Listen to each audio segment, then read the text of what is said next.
सतगुर परम कृपाला, सतगुर परम कृपाला। श्री गुरु गोबिंद सिंह विसाला, तरो तरा तर पुन पुन सीसा, वाहिगुरु पुन पुन सीसा। बंदो पार पार जगदीशा, एक ओंकार सतगुरु तेह प्रसाद सच होए। वाहिगुरु जी की फतेह, बिघ्न विनाशन सोए। गुर का शब्द कमाए जिन, जीते पंच विकार। तिन संतन को वंदना, सिर चरणन पर तार। कहाँ बुद्ध प्रभ तुच्छ हमारी, बरन सकै महिमा जो तिहारी। हम न सकत कर सिफत तुम्हारी, आप लिहो तुम कथा सुधारी। हम न सकत कर सिफत तुम्हारी, आप लिहो तुम कथा सुधारी।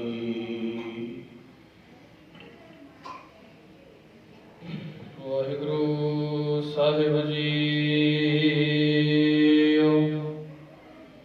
सोरठ महला नौवां। मन रे कौन कुमत तैलीनी, परदारा निंदिया रस रचियो। राम भगत नह कीनी, मन रे कौन कुमत तैलीनी। परदारा निंदिया रस रचियो। राम भगत नह कीनी।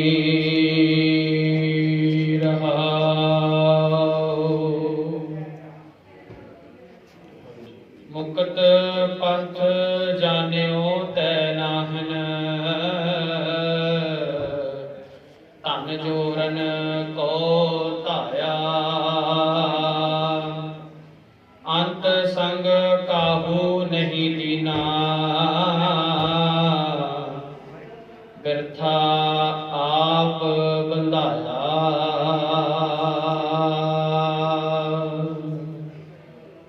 ना हर भजियो ना गुरजन सेवियो, नह उपजियो कछ ज्ञाना। घट ही माहे निरंजन तेरै, तै खोजत उद्याना। बहुत जन्म परमत तै हारियो, अस्थिर मत नहीं पाई।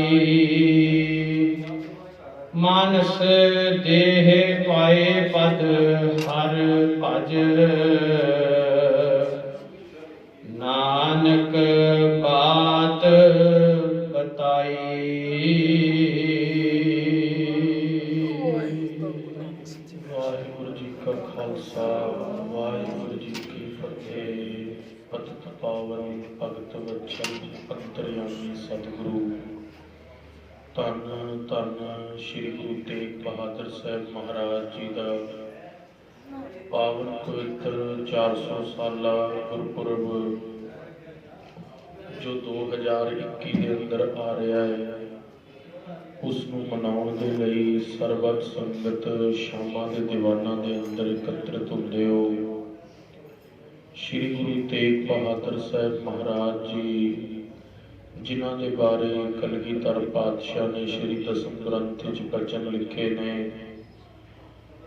ठीकर फोर दलीर सिर प्रभुर किया प्यार, तेग बहादुर सी किरिया, करी ना किनू आन।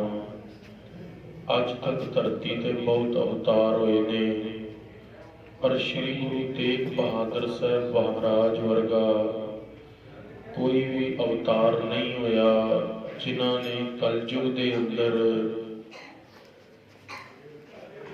हिंदुत्व धर्म बचाने के लिए अपने सीस की कुर्बानी दी। दिल्ली चांदनी चौक विखे जदों गुरुदेव ने अपने सीस की कुर्बानी दी तो गुरु गोबिंद सिंह महाराज ने कहा, तेग बहादुर के चलत भयो जगत को शोक। सारे जगत विच शोक पै गया।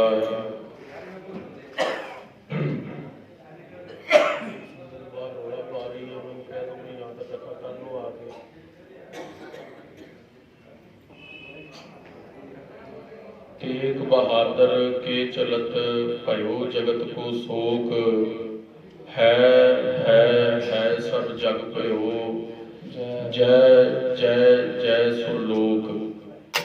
श्री गुरु तेग बहादुर साहब महाराज धरती दे उत्ते तां तुहाडे जाण तो हाहाकार मच गई, पर सचखंड दे अंदर जय जयकार हो गई, क्योंकि धरती के उत्ते पहले ऐसा कोई भी पीर पैगंबर नहीं आया जिसना ने इन्ना वड्डा हौका दिता होवे कि धर्म बचाने के लिए अपनी कुर्बानी दे दी।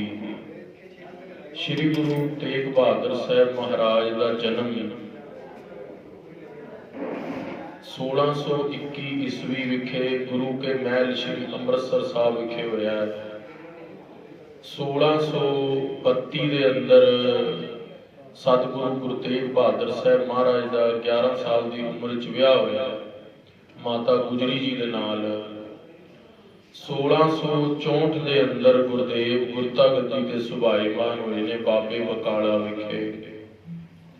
श्री गुरु तेग बहादुर साहब महाराज सच्चे पातशाह का असी हुण तक का जो इतिहास विचार चुके हैं उस दे अंदर श्री गुरु तेग बहादुर साहब महाराज का जन्म, गुरुदेव का गुरता गद्दी ते सुभाईमान होना, श्री गुरु तेग बहादुर साहब महाराज का अमृतसर साहब विखे दर्शनी ड्योढ़ी ते मत्था टेक के वापस वल्ला तरनतारन खंडूर गोइंदवाल साहब साबो की तलवंडी लखी शाह जंगल धर्म के कोट तमतान साहब विखे महाराज वापस आके ब्यासा दरिया के अंदर श्री गुरु ग्रंथ साहब महाराज के पावन पवित्र स्वरूप सौंप के भेटा करके धीरमल उधरों फिर अरदास की। नौवें पातशाह के जो स्वरूप ने श्री गुरु ग्रंथ साहब महाराज के वो नौवें पातशाह ने स्वरूप धीरमल के सुपुर्द कर दिते। श्री गुरु तेग बहादुर साहब महाराज आप श्री आनंदपुर साहब विखे चाला मारते ने। उत्थे राजा तारा चंद जिसकी घरवड़ी सी ते उसका पुत्र सी दीप चंद, वो चढ़ाई कर गया सी। उसके भोग के उत्ते महाराज गए।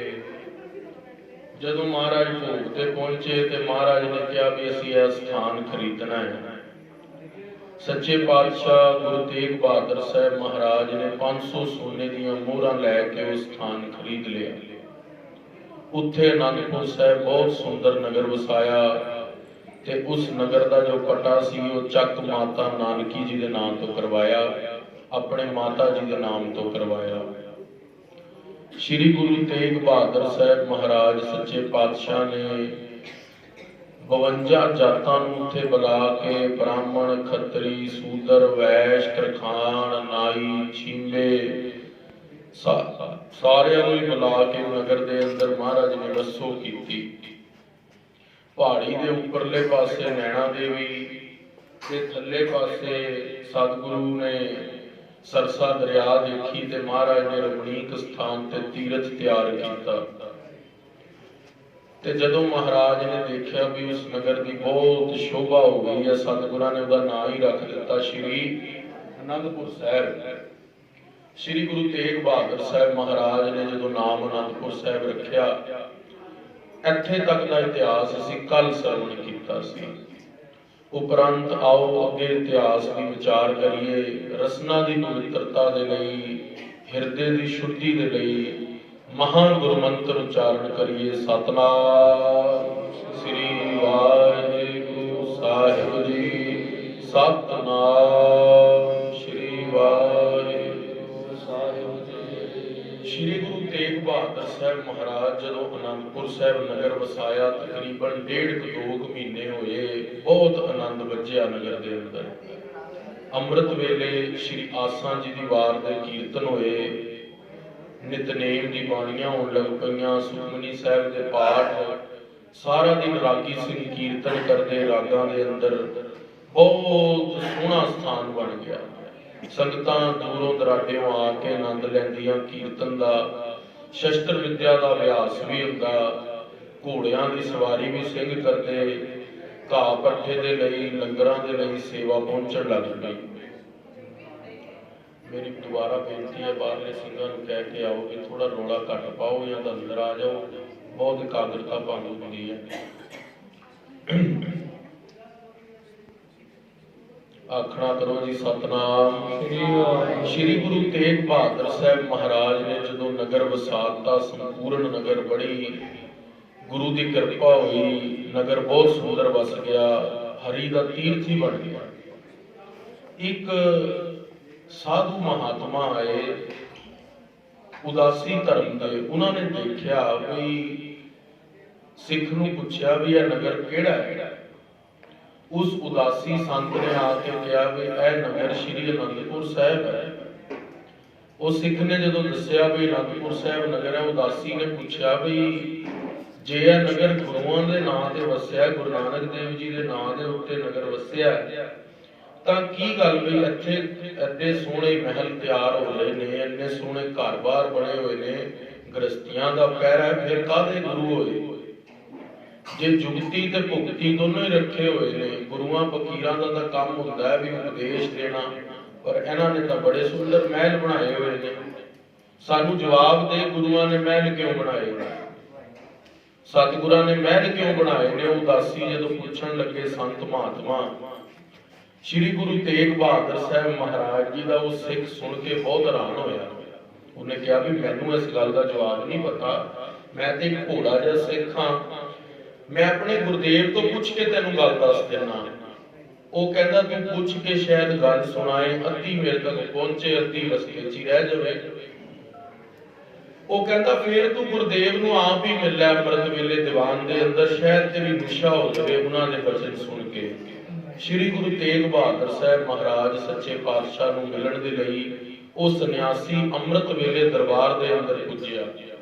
ਕਿਹਾ ਮਹਾਰਾਜ, ਪੁਰਾਣੇ ਗੁਰੂਆਂ ਦੀ ਰੀਤੀ ਰਹੀ ਹੈ ਗੁਰੂ ਨਾਨਕ ਸਾਹਿਬ ਦੀ, ਉਹਨਾਂ ਨੇ ਤਾਂ ਆਪਣਾ ਘਰ ਬਣਾਇਆ ਹੀ ਨਹੀਂ, ਉਦਾਸੀਆਂ ਕੀਤੀਆਂ, ਭਗਵੇਂ ਵਸਤਰ ਪਾਏ, ਤੁਸੀਂ ਚੋਲੇ ਪਾਏ ਨੇ, ਘੋੜੇ ਰੱਖੇ ਨੇ, ਸ਼ਸਤਰ ਸਜਾਏ ਨੇ, ਮਹਿਲਾਂ ਦੇ ਅੰਦਰ ਮਹਾਰਾਜ ਆਨੰਦ ਕਾਰਜ ਵੀ ਹੋਏ ਨੇ, ਤੁਹਾਡੇ ਮਹਿਲ ਵੀ ਬਹੁਤ ਸੁੰਦਰ ਨੇ, ਭੇਟਾਵਾਂ ਚੜ ਰਹੀਆਂ, ਕਲਗੀਆਂ ਲੱਗੀਆਂ ਦਾ ਕੀ ਕਾਰਨ ਹੈ? ਸਾਧੂਆਂ ਗੁਰੂਆਂ ਦੀ ਤਾਂ ਰੀਤੀ ਨਹੀਂ। ਗੁਰਦੇਵ ਮਹਾਰਾਜ ਕਹਿੰਦੇ ਪੰਡਤ ਜੀ, ਸੰਨਿਆਸੀ ਜੀ, ਜੋਗੀ ਜੀ, ਤੁਹਾਡਾ ਸ਼ੰਕਾ ਬਿਲਕੁਲ ਠੀਕ ਹੈ, ਪਰ ਗੁਰੂ ਘਰ ਦੇ ਅੰਦਰ ਕੀ ਰੀਤੀ ਹੈ? ਪੁੰਨ ਦਾਨ ਕਾ ਕਰੈ ਸਰੀਰ, ਸੋ ਗਿਰਹੀ ਗੰਗਾ ਕਾ ਲੀਰ। ਜਿਹੜਾ ਵੀ ਵਿਅਕਤੀ ਗ੍ਰਸਥ ਧਰਮ ਦੇ ਅੰਦਰ ਰਹਿੰਦਾ ਹੈ, ਮਹਾਰਾਜ ਕਹਿੰਦੇ ਵੀ ਉਹ ਧਰਮ ਬਹੁਤ ਸਰਵੋਤਮ ਹੈ, ਉੱਤਮ ਹੈ। ਗ੍ਰਸਥੀ ਧਰਮ ਵਰਗਾ ਕੋਈ ਧਰਮ ਨਹੀਂ, ਕਿਉਂਕਿ ਉਸ ਦੇ ਅੰਦਰ ਵਿਸ਼ੇ ਵਿਕਾਰ ਜਿਹੜੇ ਨੇ ਉਹ ਨਿਯਮਿਤ ਨੇ, ਸੰਜਮ ਵਿੱਚ ਨੇ, ਆਪਣੇ ਆਪੇ ਤੋਂ ਕੰਟਰੋਲ ਤੋਂ ਬਾਹਰ ਨਹੀਂ ਨੇ। ਕਿਉਂਕਿ ਭਗਤ ਧੰਨਾ ਜੀ ਨੇ ਵੀ ਕਿਹਾ, ਘਰ ਘਰ ਕੀ ਗੀਹਨ ਚੰਗੀ, ਜਨ ਧੰਨਾ ਲੇਵਾ ਲੈਂਦੀ।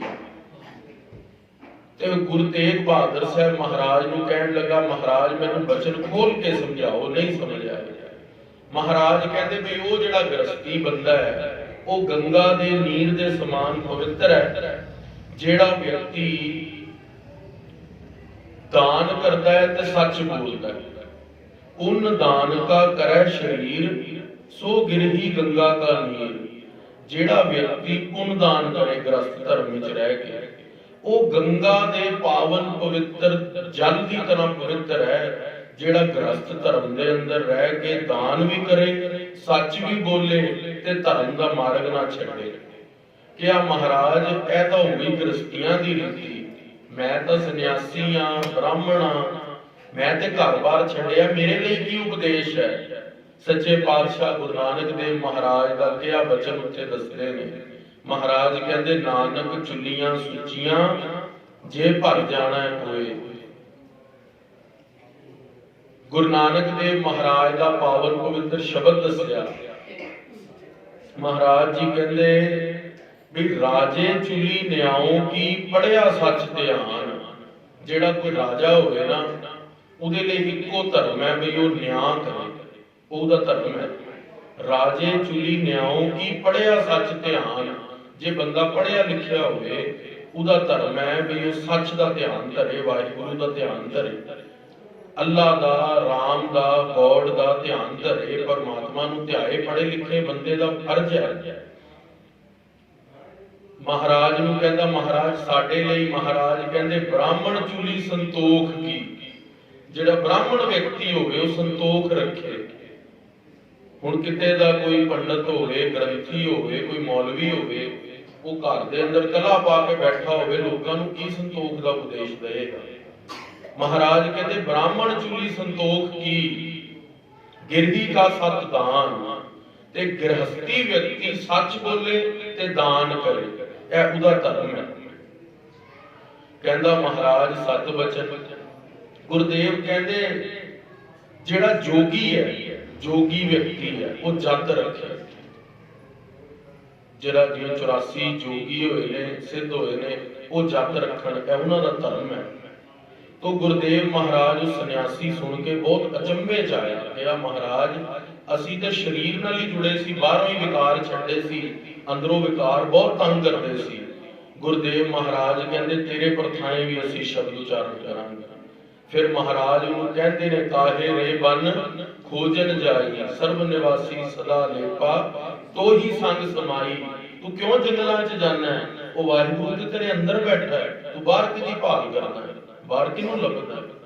ਸੋ ਗੁਰਦੇਵ ਮਹਾਰਾਜ ਉਸ ਸੰਨਿਆਸੀ ਦਾ ਸ਼ੰਕਾ ਠੰਡਾ ਕਰਦੇ ਨੇ ਤੇ ਮਹਾਰਾਜ ਗੁਰਦੇਵ ਉਹ ਅਨੰਦਪੁਰ ਸਾਹਿਬ ਦੇ ਅੰਦਰ ਆ ਕੇ ਹੋਰ ਬੇਅੰਤ ਸਿੱਖਾਂ ਨੂੰ ਉਤਾਰਦੇ ਨੇ। ਉਹ ਪ੍ਰਸੰਗ ਅਸੀਂ ਅਗਲੇ ਸਮੇਂ ਦੇ ਅੰਦਰ ਵਿਚਾਰਾਂਗੇ।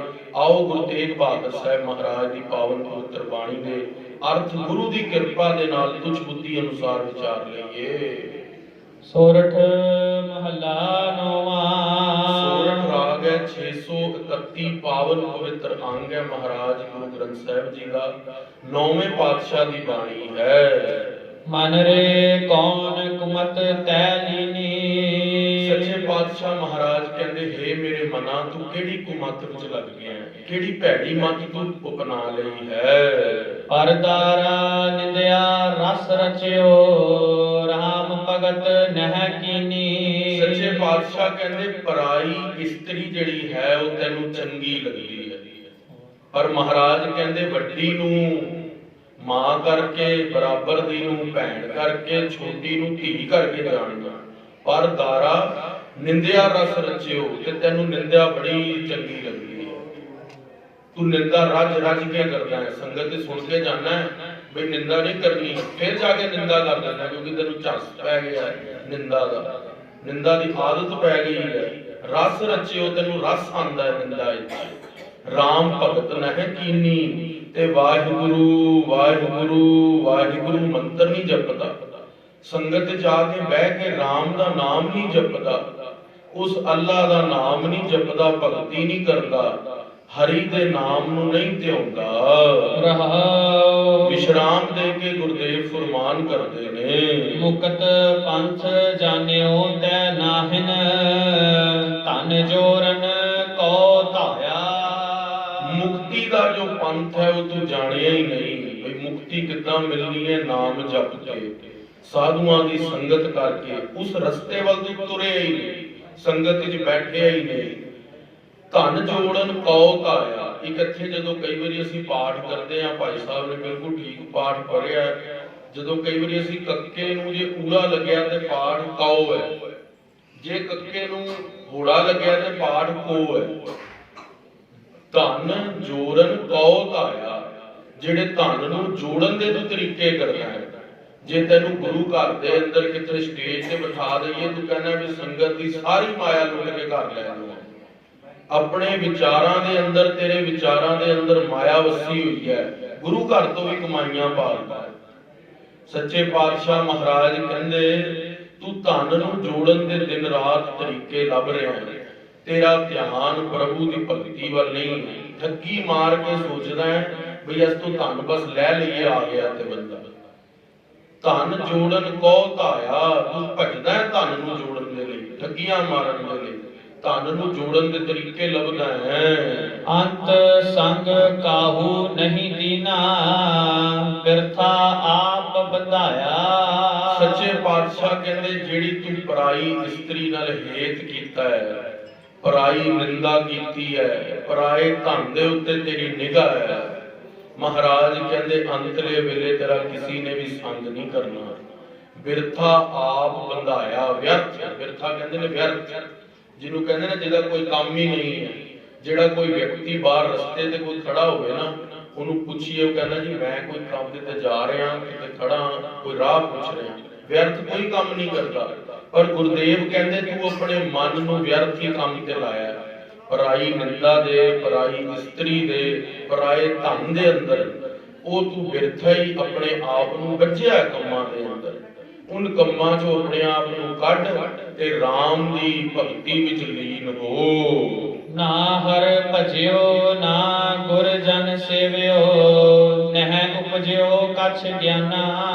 ਨਾ ਤੂੰ ਹਰੀ ਦਾ ਭਜਨ ਕਰਦਾ ਹੈ, ਵਾਹਿਗੁਰੂ ਵਾਹਿਗੁਰੂ ਵਾਹਿਗੁਰੂ ਮੰਤਰ ਜਪਦਾ ਹੀ ਨਹੀਂ, ਆਖਣਾ ਕਰੋ ਸਤਨਾਮ ਜੀ ਵਾਹਿਗੁਰੂ। ਸੰਗਤ ਦੇ ਅੰਦਰ ਵੀ ਕਈ ਵਾਰੀ ਅਸੀਂ ਕਹਿੰਦੇ ਆ ਨਾ ਆਖਣਾ ਕਰੋ ਸਤਨਾਮ, ਤਾਂ ਵੀ ਕਈ ਨਹੀਂ ਜਪਦੇ। ਤੇ ਗੁਰਦੇਵ ਮਹਾਰਾਜ ਸੱਚੇ ਹੀ ਕਹਿ ਰਹੇ ਹਨ। ਮਹਾਰਾਜ ਕਹਿੰਦੇ ਬਈ ਤੂੰ ਹਰੀ ਦਾ ਭਜਨ ਨਹੀਂ ਕਰਦਾ, ਤੂੰ ਹਰੀ ਦੇ ਭਜਨ ਦੇ ਨਾਲ ਚਿੱਤ ਨਹੀਂ ਜੋੜਦਾ, ਨਾ ਗੁਰਜਨ ਸੇਵਿਓ, ਨਾ ਗੁਰੂ ਦੀ ਸੇਵਾ ਕਰਦਾ ਹੈ, ਤੇ ਨਾ ਜਿਹੜੇ ਗੁਰੂ ਦੇ ਜਨ ਨੇ, ਜਿਹੜੇ ਭਗਤ ਜਨ ਨੇ, ਸੰਤ ਮਹਾਤਮਾ ਨੇ, ਨਾ ਉਹਨਾਂ ਦੀ ਸੇਵਾ ਕਰਦਾ ਹੈ। ਤੇ ਤਾਂ ਹੀ ਤੇਰੇ ਅੰਦਰ ਕੋਈ ਗਿਆਨ ਨਹੀਂ ਉਪਜਦਾ। ਕਠੋਰ ਕ੍ਰੋਧ ਤੇਰੇ ਅੰਦਰ ਹੈ, ਪ੍ਰਚੰਡ ਕ੍ਰੋਧ ਤੇਰੇ ਅੰਦਰ ਹੈ। ਉਹ ਕਿਉਂ ਹੈ? ਕਿਉਂਕਿ ਤੂੰ ਹਰੀ ਦਾ ਭਜਨ ਨਹੀਂ ਕਰਦਾ, ਗੁਰੂ ਦੀ ਸੇਵਾ ਨਹੀਂ ਕਰਦਾ, ਗੁਰੂ ਦੇ ਜਨਾਂ ਦੀ ਸੇਵਾ ਨਹੀਂ ਕਰਦਾ। ਨਹਿ ਉਪਜਿਓ ਕਛ ਗਿਆਨਾ, ਤੇਰੇ ਹਿਰਦੇ ਦੇ ਅੰਦਰ ਗਿਆਨ ਹੀ ਨਹੀਂ ਉਪਜਦਾ ਵੀ ਸਰੀਰ ਝੂਠਾ ਹੈ, ਤੇ ਜਿਹੜਾ ਸਥੂਲ ਸਰੀਰ ਹੈ, ਬਾਹਰਲਾ ਸਰੀਰ ਹੈ, ਝੂਠਾ ਹੈ। ਇਹ ਗਿਆਨ ਤੇਰੇ ਅੰਦਰ ਉਪਜਦਾ ਹੀ ਨਹੀਂ, ਤੂੰ ਇਹਦੀ ਵਿਚਾਰ ਹੀ ਨਹੀਂ ਕਰਦਾ। ਸਾਰਾ ਦਿਨ ਇਸ ਦੇ ਉੱਤੇ ਮੂੰਹ ਤੇ ਕਰੀਮਾਂ ਮਲਦਾ, ਰੰਗ ਕਾਲੇ ਕਰਦਾ ਹੈ। ਕਿਉਂ ਕਰਦਾ? ਕਿਉਂਕਿ ਤੈਨੂੰ ਪਤਾ ਵੀ ਉਹ ਸੱਚਾ ਹੈ। ਤੂੰ ਮਨ ਦੇ ਅੰਦਰ ਵਿਚਾਰ ਨਹੀਂ ਕਰਦਾ ਵੀ ਉਹ ਝੂਠੇ ਨੇ। ਜੇ ਤੈਨੂੰ ਪਤਾ ਹੀ ਲੱਗ ਜੇ ਚੀਜ਼ ਝੂਠੀ ਹੈ, ਹੁਣ ਕੋਈ ਚੀਜ਼ ਗਲੀ ਦੇ ਅੰਦਰ ਟੁੱਟੀ ਜੁੱਤੀ ਪਈ ਹੈ, ਕੀ ਤੁਸੀਂ ਉਹਨੂੰ ਘਰ ਦੇ ਅੰਦਰ ਲਿਆ ਕੇ ਰੱਖੋਗੇ? ਨਹੀਂ ਰੱਖੋਗੇ, ਕਿਉਂਕਿ ਤੁਹਾਨੂੰ ਪਤਾ ਹੈ ਚੀਜ਼ ਮੇਰੇ ਕੰਮ ਦੀ ਨਹੀਂ ਹੈ। ਜਿਹੜਾ ਸਰੀਰ ਹੈ ਤੂੰ ਕਿਉਂ ਸਾਂਭਦਾ ਹੈ? ਕਿਉਂਕਿ ਤੂੰ ਉਹਦੇ ਨਾਲ ਹੇਤ ਕੀਤਾ ਹੈ।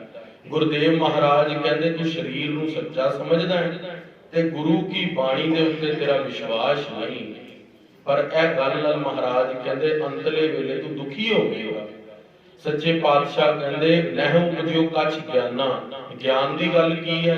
ਬਈ ਇਹ ਸਰੀਰ ਤੇ ਸੰਸਾਰ ਝੂਠਾ ਹੈ, ਉਹ ਨਿਰੰਕਾਰ ਸੱਚਾ ਹੈ। ਇੰਨੀ ਜੀ ਗੱਲ ਹੈ ਹਿਰਦੇ ਦੇ ਅੰਦਰ ਬਾਰ-ਬਾਰ ਦ੍ਰਿੜ ਕਰਨੀ ਹੈ ਕਿ ਉਹ ਸਤ ਚਿਤ ਆਨੰਦ ਬ੍ਰਹਮ ਪਰਮਾਤਮਾ ਸਦਾ ਹੀ ਮੇਰੇ ਨਾਲ ਹੈ, ਤੇ ਉਹ ਪਰਮਾਤਮਾ ਹਰ ਜਗ੍ਹਾ ਦੇ ਉੱਤੇ ਵਸ ਰਿਹਾ ਹੈ, ਤੇ ਉਹ ਪਰਮਾਤਮਾ ਨੂੰ ਮੈਂ ਦਿਨ ਰਾਤ ਧਿਆਉਣਾ ਹੈ। ਇੰਨੀ ਗੱਲ ਨੂੰ ਬਾਰ-ਬਾਰ ਦ੍ਰਿੜ ਕਰਨਾ ਹੈ, ਉਹ ਨਹੀਂ ਤੂੰ ਕਰਦਾ ਦ੍ਰਿੜ।